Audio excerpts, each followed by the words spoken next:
How lovely are the portals of the night when the stars come out to watch daylight die.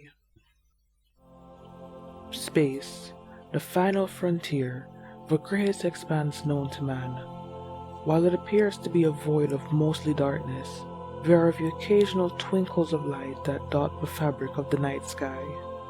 These lights are none other than stars, cosmic balls of heat and gas found throughout the universe.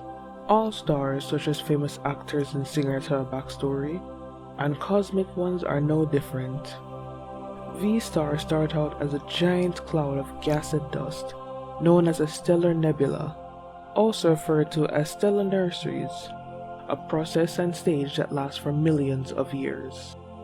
The gravity in these clouds pulled everything together, causing collapses at multiple points, resulting in a number of cores. The heat in these cores results in a process known as nuclear fusion, the process that causes stars to shine. While they may be shining, a star is not a true star until it can fuse hydrogen into helium.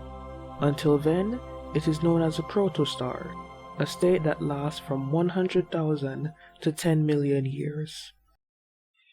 As gravity and mass increases, the temperature raises, the hydrogen fuses into helium through nuclear fusion, resulting in what is known as a main sequence star, a state in which majority of stars in our universe are, including our own sun. This stage is kept stable by gravity pushing inwards and the force from nuclear fusion pushing outwards, resulting in the ball-like shape that we know. Depending on the size of the star, this can last from 10 million to 80 billion years, with larger stars having a smaller lifespan. Eventually, the star runs out of hydrogen.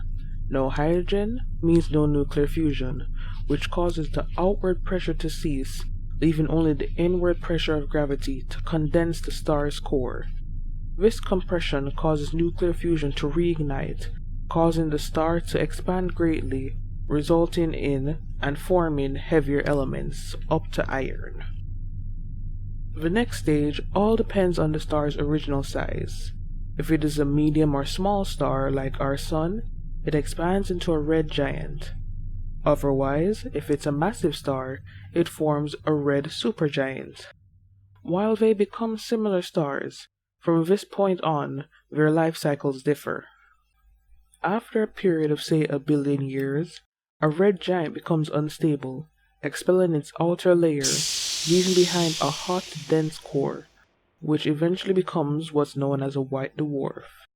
As time goes on, the white dwarf cools and grows darker, becoming a black dwarf as it no longer has energy to release light.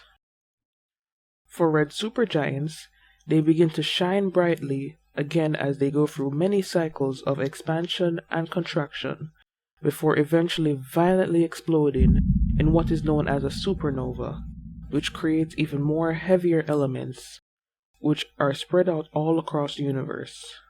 Once again, after this point, there is a branch in the star's fate. If it was merely very big, it becomes a dense core known as a neutron star, one of the densest objects in the universe. If the star was absolutely massive, however, it will collapse in on itself, creating a black hole.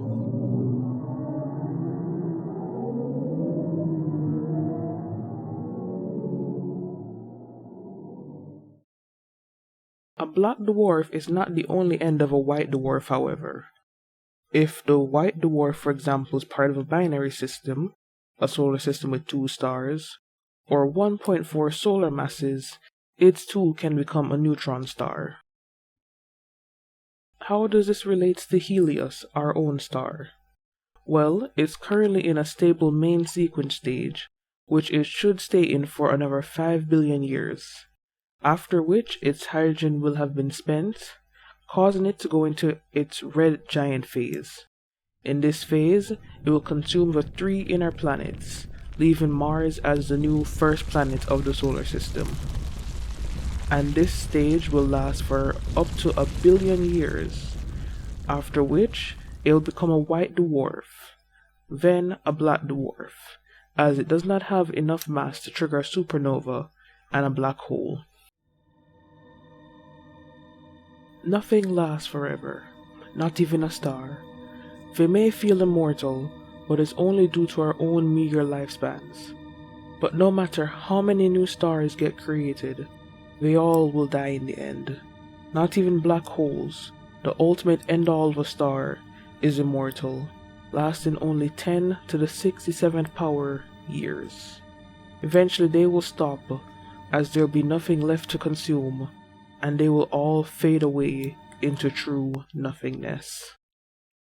In keeping with the Archives motto, I will recite a quote from Carl Sagan, American astronomer who worked with the Apollo space mission. The nitrogen in our DNA, the calcium in our teeth, the iron in our blood, the carbon in our apple pies, were made in the interiors of collapsing stars. We are made of stardust. And that's where I leave this episode, The Stellar Blaze of Glory. Join me next time for Exoplanets, where we explore the various exoplanets in our universe, what they are, how they work, and if any have potential of life. Thanks for listening, and remember, the universe is the greatest archive, and you are the stardust that makes it special.